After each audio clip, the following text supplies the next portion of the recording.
नमस्कार बच्चों, इस YouTube चैनल पर राजेश सर आपका स्वागत करते हैं। जेट और ICR एग्ज़ाम की तैयारी करने वाले बच्चों के लिए केमिस्ट्री का जो चैप्टर है पॉलीमर्स यानी बहुलक, उससे संबंधित बहुत ही अच्छे प्रश्न हैं बच्चों इसमें, तो आप इसकी प्रैक्टिस कीजिए। आइए देखते हैं कौन कौन से इंपॉर्टेंट प्रश्न हैं। पहला है, निम्न में से कौन सा एक बहुलक है? एथीन, नियोप्रीन, आइसोप्रीन या इनमें से कोई नहीं। तो इसका जो आंसर है बच्चों, सेकंड आंसर है नियोप्रीन, जो एक प्रकार का बहुलक है, जबकि एथीन और आइसोप्रीन दोनों ही एकलक हैं। अगला प्रश्न है, PVC है एक, PVC यानी पॉली वाइनिल क्लोराइड, योगात्मक बहुलक है, संगनन बहुलक है या सह बहुलक है? तो इसका आंसर बच्चों योगात्मक बहुलक का उदाहरण है, क्योंकि ये एक ही प्रकार के एकलक से मिलकर बना होता है। अगला प्रश्न है, प्राकृतिक रबड़ है संगनन बहुलक, संश्लेषित बहुलक, समबहुलक या सह बहुलक? इसका आंसर बच्चों थर्ड, समबहुलक, यानी प्राकृतिक रबड़ जो है वो भी एक प्रकार का समबहुलक होता है। अगला प्रश्न है, बेकेलाइट है एक, प्राकृतिक बहुलक, योगात्मक बहुलक, समबहुलक या संगनन बहुलक? इसका आंसर बच्चों फोर्थ, संगनन बहुलक, यानी बेकेलाइट जो है वो एक प्रकार का संगनन बहुलक है जो फिनॉल और फॉर्मेल्डिहाइड के संगनन से बनता है। अगला प्रश्न है, निम्न में से कौन जैव बहुलक हैं? प्रोटीन, पॉलीएथीन, नाइलॉन 66 या टेफ्लॉन? तो इसका बहुत ही सिंपल आंसर बच्चों इसका प्रोटीन, फर्स्ट आंसर है। प्रोटीन एक प्रकार का जैव बहुलक होता है, बायोपॉलीमर होता है।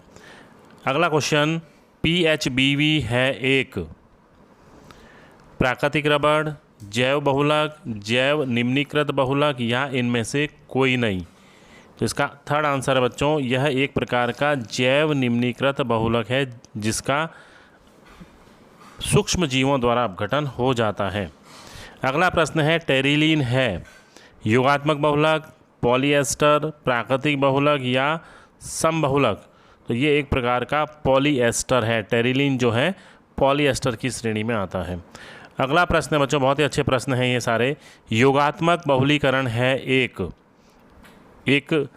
क्या है ये? पद वृद्धि अभिक्रिया, संगनन अभिक्रिया, विलोपन अभिक्रिया या श्रृंखला अभिक्रिया? तो ये एक प्रकार की श्रृंखला अभिक्रिया होती है योगात्मक बहुलीकरण। अगला प्रश्न है, रबड़ का वल्कनीकरण सर्वप्रथम किसने किया? डाल्टन ने, न्यूटन ने, बॉयल ने या गुडियर ने? तो फोर्थ आंसर है बच्चों इसका गुडियर ने किया था। बहुत ही अच्छा प्रश्न है ये। अगला प्रश्न है, प्राकृतिक बायोपॉलीमर का उदाहरण है? टेफ्लॉन, रबर, नाइलॉन 66 या DNA? फोर्थ आंसर है बच्चों इसका DNA। अगला प्रश्न, टेरिलीन है पॉलीएमाइड, पॉलीएस्टर, पॉलीएथिलीन या पॉलीप्रोपिलीन? इसका आंसर बच्चों सेकंड, पॉलीएस्टर। टेरिलीन जो होता है एक प्रकार का एस्टर है, पॉलीएस्टर। अगला प्रश्न है, निम्न में से किसको पॉलीएमाइड कहते हैं? रेयॉन, नाइलॉन, आर्लॉन या टेरिलीन? यानी इसमें एमाइड ग्रुप किस में है? इसका आंसर है बच्चों नाइलॉन में एमाइड ग्रुप पाया जाता है। अगला प्रश्न है, प्राकृतिक रबड़ निम्न में से प्राप्त एक बहुलक है? ब्यूटाडाइन, एथिलीन, आइसोप्रीन या प्रोपिलीन? इसका आंसर बच्चों आइसोप्रीन, यानी प्राकृतिक रबड़ आइसोप्रीन का एक बहुलक है। अगला प्रश्न, निम्न में से कौन सा एक प्राकृतिक बहुलक का उदाहरण नहीं है? ऊन, रेशम, चमड़ा या नायलॉन? बहुत ही ईजी प्रश्न बच्चों, इसका आंसर है नायलॉन। अगला प्रश्न बच्चों, निम्न में से संश्लेषित रबड़ कौन सी है? ब्यूनाएस, नियोप्रीन, दोनों या कोई नहीं? उसका आंसर बच्चों दोनों, ब्यूनाएस और नियोप्रीन दोनों ही क्या हैं? संश्लेषित रबड़ हैं। अगला प्रश्न, बेकेलाइट निम्न का एक क्रॉस लिंक्ड बहुलक है? बेकेलाइट किस किस का? फिनॉल, फॉर्मेल्डिहाइड, दोनों या कोई नहीं? तो इसका आंसर थर्ड है बच्चों, फिनॉल और फॉर्मेल्डिहाइड के क्रॉस लिंक से बेकेलाइट बनता है। अगला प्रश्न, आइसोप्रीन पदार्थों का उपयोग निम्न के बनाने में किया जाता है? प्रोपेन, द्रव ईंधन, रबड़ या पेट्रोल? इसका आंसर बच्चों थर्ड, रबड़ बनाने में आइसोप्रीन पदार्थ का उपयोग किया जाता है। अगला प्रश्न, ब्यूना एस निम्न का बहुलक है। ब्यूना एस निम्न का बहुलक है। ब्यूटाडाइन तथा स्टाइरीन का, ब्यूटाडाइन का, केवल स्टाइरीन का, या ब्यूटाडाइन तथा क्लोरोप्रीन का। इसका आंसर फर्स्ट है बच्चों, ब्यूटाडाइन तथा स्टाइरीन का एक बहुलक है। अगला प्रश्न, आर्लोन है एक बहुलक स्टाइरीन का, टेट्राफ्लोरीएथिलीन का, विनाइल क्लोराइड का, या एक्रिलोनाइट्राइल का। इसका आंसर बच्चों फोर्थ है, एक्रिलोनाइट्राइल का एक बहुलक है आर्लोन। अगला प्रश्न, निम्न में से कौन सा एक संघनन बहुलक का उदाहरण है? Nylon, bakelite, urea formaldehyde resin, या सभी। तो इसका आंसर बच्चों सभी है, क्योंकि बेकेलाइट भी एक संघनन बहुलक है, नाइलॉन भी, और यूरिया फॉर्मेल्डिहाइड रेजिन भी। Fourth answer. अगला प्रश्न, क्लोरोप्रीन का बहुलक है आइसोप्रीन, नियोप्रीन, टेफ्लॉन, या फ्रियोन। सेकंड आंसर है बच्चों इसका नियोप्रीन। अगला प्रश्न, टेफ्लॉन निम्न एकलक का बहुलक है? मोनोफ्लोरोएथीन, डाईफ्लोरोएथीन, ट्राईफ्लोरोएथीन, या टेट्राफ्लोरोएथीन। बहुत इजी प्रश्न बच्चों। इसका आंसर है टेट्राफ्लोरोएथीन को ही टेफ्लॉन कहा जाता है, इसका बहुलक है ये। CH2 डबल बॉन्ड CH2 है एक एकलक, बहुलक, समावेवी, या एक्वीमर। तो बच्चों ये क्या है? ये एकलक है, मोनोमर है, एथीन इसका नाम है। अगला प्रश्न, निम्न में से एक प्राकृतिक बहुलक है? सेलुलोज, PVC, टेफ्लॉन, या पॉलीएथीन।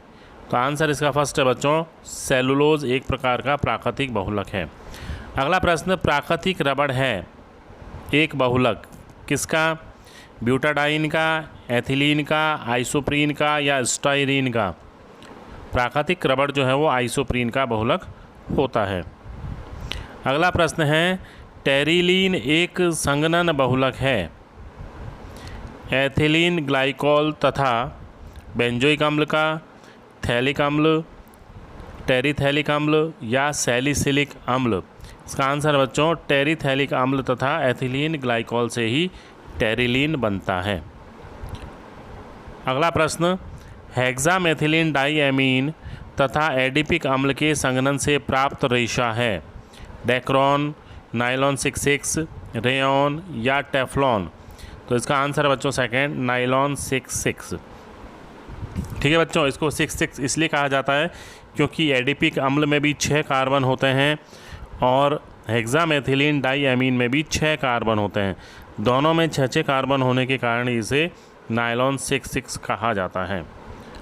अगला प्रश्न है बच्चों, नायलॉन निर्माण में प्रयुक्त एक कच्चा माल है? एडिपिक अम्ल, ब्यूटाडाइन, एथिलीन, या मैथिल मैथ एक्रिलेट। इसका आंसर बच्चों एडिपिक अम्ल, फर्स्ट आंसर। अगला प्रश्न, न्यूक्लिक अम्लों में क्रम है? बेस, फॉस्फेट तथा शर्करा, फॉस्फेट, बेस और फिर शर्करा, शर्करा, बेस फिर फॉस्फेट, या बेस, शर्करा, फॉस्फेट। तो इनका जो क्रम है बच्चों वो फोर्थ है। पहले नाइट्रोजनी क्षारक, फिर वो शर्करा से जुड़े होते हैं और वो फॉस्फेट ग्रुप से जुड़े होते हैं। Fourth answer. स्टार्च बहुलक है? ग्लूकोज का, फ्रुक्टोज का, दोनों का, या कोई नहीं। स्टार्च जो होता है बच्चों वो ग्लूकोज का एक बहुलक है। अगला प्रश्न, प्राकृतिक रबड़ है एक? पॉलीएस्टर, पॉलीएमाइड, पॉलीआइसोप्रीन, या पॉलीसैकेराइड। इसका आंसर बच्चों थर्ड, पॉलीआइसोप्रीन।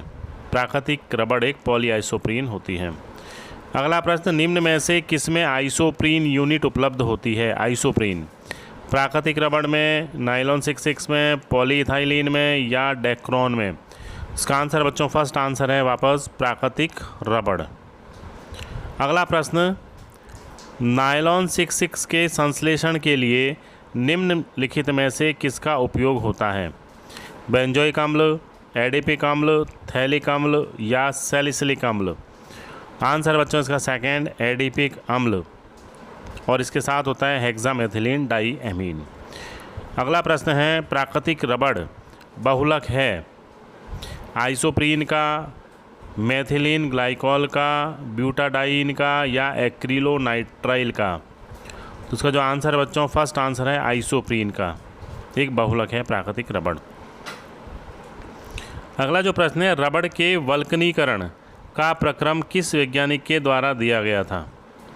जिगलर द्वारा, एमआरएफ द्वारा, चार्ल्स गुडियर द्वारा या वॉलर द्वारा? बहुत ही अच्छा प्रश्न है बच्चों, बहुत ही इंपॉर्टेंट प्रश्न है एग्ज़ाम की दृष्टि से। इसका आंसर है चार्ल्स गुडियर द्वारा। अगला प्रश्न बच्चों, पीवीसी यानी पॉलीवाइनिल क्लोराइड है एक योगात्मक बहुलक, संघनन बहुलक, सह बहुलक या इनमें से कोई नहीं? तो इसका आंसर बच्चों फर्स्ट है, ये एक प्रकार का योगात्मक बहुलक है, फर्स्ट आंसर। अगला प्रश्न, निम्न में से कौन जैव बहुलक है? इसका आंसर बताइए बच्चों, पॉलीथीन, नाइलॉन 66, टेफ्लॉन या प्रोटीन? आंसर है इसका प्रोटीन। कुछ क्वेश्चन जो हैं बच्चों रिपीट हो रहे हैं, कोई बात नहीं। अगला जो प्रश्न है, PHBV है एक क्या है? प्राकृतिक बहुलक, जैव बहुलक, जैव निम्नीकरण बहुलक या संश्लेषित बहुलक? तो इसका आंसर है बच्चों जैव निम्नीकृत बहुलक, यानी ये अपघटित हो जाता है सूक्ष्म जीवों द्वारा। अगला प्रश्न, योगात्मक बहुलीकरण है पद वृद्धि अभिक्रिया, पद श्रृंखला वृद्धि अभिक्रिया, विलोपन अभिक्रिया या संघनन अभिक्रिया? तो इसका जो आंसर है बच्चों वो है श्रृंखला वृद्धि अभिक्रिया है एक प्रकार की। अगला जो प्रश्न है बच्चों, निम्नलिखित में से कौन सा प्राकृतिक बहुलक नहीं है? स्टार्च, ऊन, रेशम या नायलॉन? तो इसका जो आंसर है बच्चों फोर्थ आंसर है नायलॉन। तो ये बच्चों कुछ इंपॉर्टेंट प्रश्न थे आपके, बहुत ही इंपॉर्टेंट प्रश्न आपके लिए जो केमिस्ट्री के हैं, पॉलीमर से संबंधित हैं। आपको अगर ये प्रश्न पसंद आते हैं तो इसी तरह के जो प्रश्न हैं अगले वीडियो में भी आपको प्रोवाइड कराए जाएंगे। तो आप इस मेरा जो चैनल है इसको सब्सक्राइब कीजिए और कमेंट बॉक्स में कमेंट ज़रूर दीजिए कि आपको प्रश्न कैसे लगे हैं बच्चों, ताकि आगे और भी अच्छे से अच्छे प्रश्न आपके लिए बनाए जा सकें। धन्यवाद।